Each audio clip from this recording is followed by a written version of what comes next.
entonces vamos a proceder a la presentación de una nueva revista científica, que es la revista Aladra, y vamos a proceder a hacerlo Robert Pocklington y yo, ¿no?, en calidad de secretario de lo que somos la junta directiva de la nueva revista, ¿no? Aparte de nosotros, dentro de esa junta directiva también está Patrick Cressier y Walid Sales, ¿no? Aparte luego de un comité asesor. Podréis verlo ahora todos los interesados. Al finalizar la presentación, podréis, quien esté interesado, recoger un ejemplar gratuito de la revista para que podáis comprobarlo. Bien, nace esta nueva revista, una revista científica. Pretendemos darle un carácter internacional. La hacemos desde aquí, desde Almería, desde la Fundación Im2File. También Robert también se ha incorporado como miembro científico de la Fundación, con una sana ambición de seguir sobre todo la línea de Al-Ándalus, la gran revista que hubo sobre temas andalusíes, lamentablemente desaparecida hace muchos años, en 1975, por voluntad particular de su creador, que luego la continuidora Alcántara no ha seguido exactamente, aunque puso ese nombre, Alcántara el Puente, ¿no? Ha ido diluyendo los contenidos de Al-Ándalus también en torno al Magreb y ampliándolo ya también hasta el siglo XVII. Pues bueno, nosotros pretendemos seguir esa línea donde si abrimos cualquier número de la revista Al-Ándalus vemos que hay un montón de artículos muy interesantes generales, ¿no? Este primer número, al ser primero, pues bueno, no hemos quedado satisfechos, pero creemos y queremos ir mejorándolo, ¿no? A través de ese tipo de trabajos, sobre todo que nos abran puertas y con mucha información, tanto general como luego también puntual. Bueno, el título, voy a explicar un poco ese título. Hubo muchas propuestas cuando estuvimos hablando. Dentro del seno, como lo digo, lo publica la Fundación Im2File. La Fundación tenemos un patronato donde de forma colegiada pues tomamos esas decisiones. Hubo distintas propuestas y al final pues salió la de Aladra, esta propuesta, que incluso si yo este nombre me hubiera fijado más en él, hubiera sido el nombre, hubiera preferido para la fundación que creamos, ¿no?, por ser más genérico, que Aladra significa la verde, ¿no?, con toda esa simbología que tiene, que además ya no solo dentro del Islam, sino que también los árabes, cuando llegaron al Andalus, pues el primer lugar, Al Jazeera, le dieron el epíteto de Al-Hadra, ¿no?, ese Aladra. Y es muy presente también aquí mismo en la toponimia, ¿no? En Almería también tenemos una célebre Aladra, ¿no?, con el instituto, porque era una zona también, pero es un topónimo que aparece en distintos lugares. Bueno, las líneas, voy a ser muy breve, pues las líneas sobre todo nos interesa, por un lado, como podréis comprobar, pues continuar la labor que iniciamos, que fue precisamente el motor de la creación de la Fundación, la Enciclopedia de la Cultura Andalusí, culminada la primera fase con la Biblioteca de Al-Ándalus, y pretendemos entonces pues darle continuidad más dinámica a través de la revista, sobre todo porque vaya muy encaminada a los nuevos autores que van apareciendo, análisis de las obras nuevas que vamos conociendo, y también pues preparando todo lo que es la crónica de Al-Ándalus. Bien, como digo, pues nos interesa mucho pues toda esa colaboración de los especialistas desde muy diversos puntos. Vamos a empezar ahora, sobre todo porque bueno, lo hacemos, la Fundación nos da una gran estabilidad en el sentido de también esa independencia y que podamos tener la financiación para poder llevar este proyecto. Ahora lo que queda más fuerte sobre todo es ir mejorando el número que acaba de aparecer, ir siguiendo trabajando en los números constantes, porque ya nos ponemos un gran reto, pero yo estoy convencido, sobre todo con Robert, que es una persona sumamente trabajadora y muy constructiva, y aparte también de muchos de todos los colaboradores que teníamos en la Biblioteca de Al-Ándalus, algunos aquí presentes, pues creo que también ampliando ese corpus a otras muchas personas, ya no solo dentro del arabismo, sino interesados en Al-Ándalus, creo que podemos conseguirlo, ¿no?, en convertir a la nueva revista en un referente dentro de los temas Andalusía. En la revista, como podréis ver, pues hay artículos en distintos idiomas. Los resúmenes, de hecho, se hacen en 3 idiomas al menos. Por un lado en español, en inglés, pero también en árabe, ¿no? Entonces, por eso en este primer número ya ha aparecido un trabajo y queremos también que sea portavoz de muchos de los investigadores, los trabajos que se están haciendo en el mundo árabe, ¿no? En relación con Al-Ándalus y que vayan apareciendo. Bueno, paso la palabra a Robert para que él profundice más en este primer número que ve ahora la luz. Gracias, Jorge. Bueno, la idea inicial de crear la revista era de tener un lugar donde reunir las mejoras, las correcciones, las adiciones a la biblioteca de Al-Ándalus. Pero también, como ha dicho Jorge, el anhelo de tener una revista como las de antes, ¿no? Realmente centrado en lo andalusí y no que vaya por todas partes, una mezcla de todo, que es un poco lo que suele pasar en muchas revistas. Pero esta tendrá la idea especial que se centrará, bueno, en buena parte en añadir y aumentar y mejorar la biblioteca de Al-Ándalus y será siempre un componente más de esa biblioteca. Los artículos que se han presentado se han ordenado más o menos por fecha, por si alguien preguntara, y empezando con los que van sobre el siglo VIII, siglo IX y en adelante hasta el siglo XVI, que es el último de Xavier Casasas.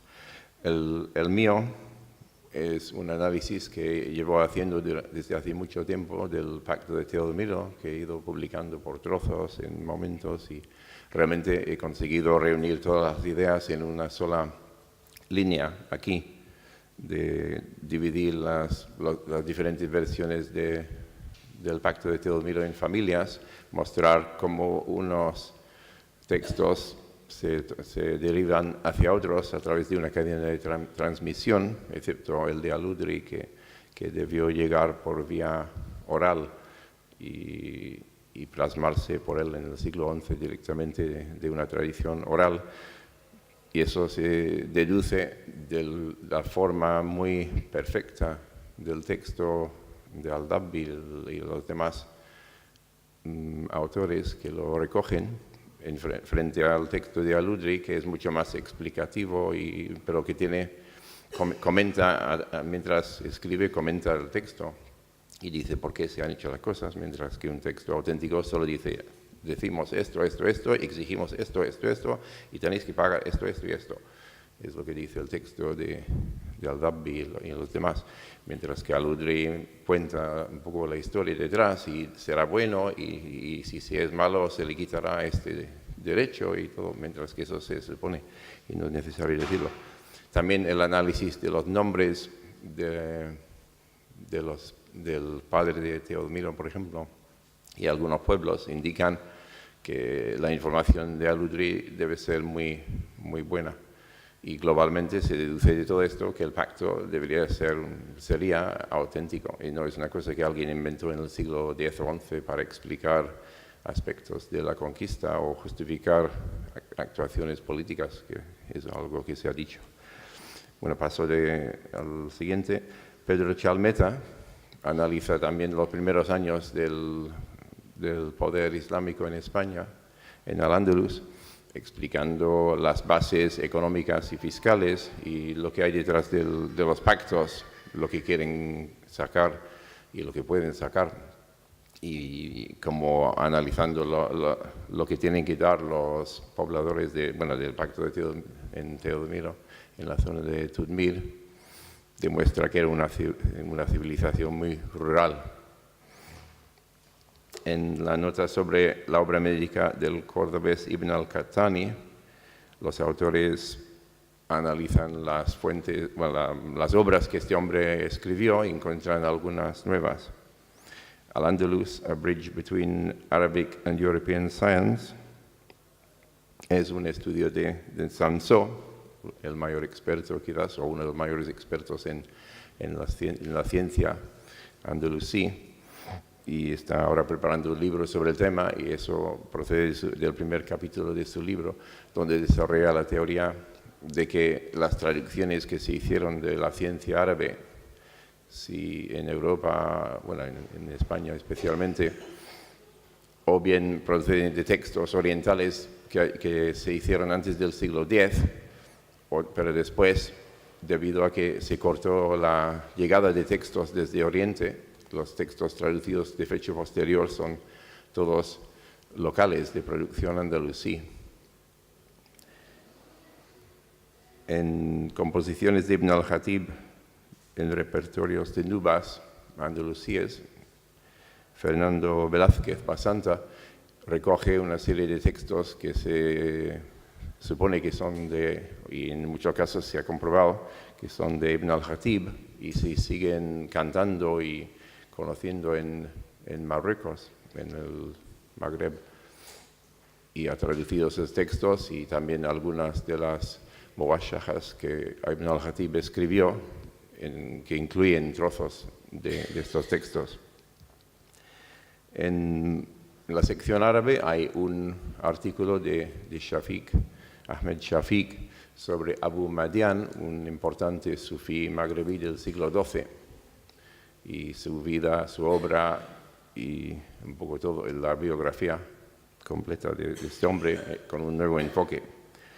Luego, aparte de los artículos, tenemos la sección importante que mencioné antes, que es de mejora y corrección de la Biblioteca de Al-Ándalus, que tendrá varias secciones, y aquí están las secciones representadas, unas más y otras menos. En la sección de nuevas biografías solamente hay una de momento, pero hay una gran lista de autores que hay que añadir, y en el futuro se irán publicando biografías de estos autores. También en la sección varia hay una serie de correcciones, nuevos textos, nuevos libros de los autores que ya conocemos, y correcciones diversas.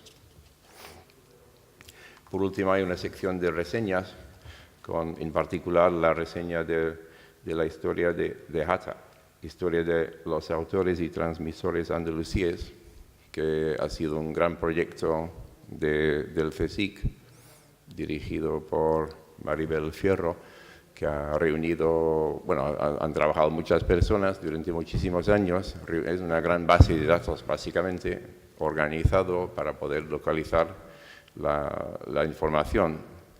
Y iba siempre un poco en paralelo a la Biblioteca de Al-Ándalus, pero mientras que la Biblioteca de Al-Ándalus ha conseguido salir y producir un texto legible que todo el mundo puede manejar, la Hatta se ha quedado en una fuente realmente muy, muy completa, y que hay información ahí que nos ha ayudado para mejorar la Biblioteca de Al-Ándalus, que viene especialmente en la sección de nuevos autores, porque han destacado nuevos autores que se han quedado fuera por diversos motivos.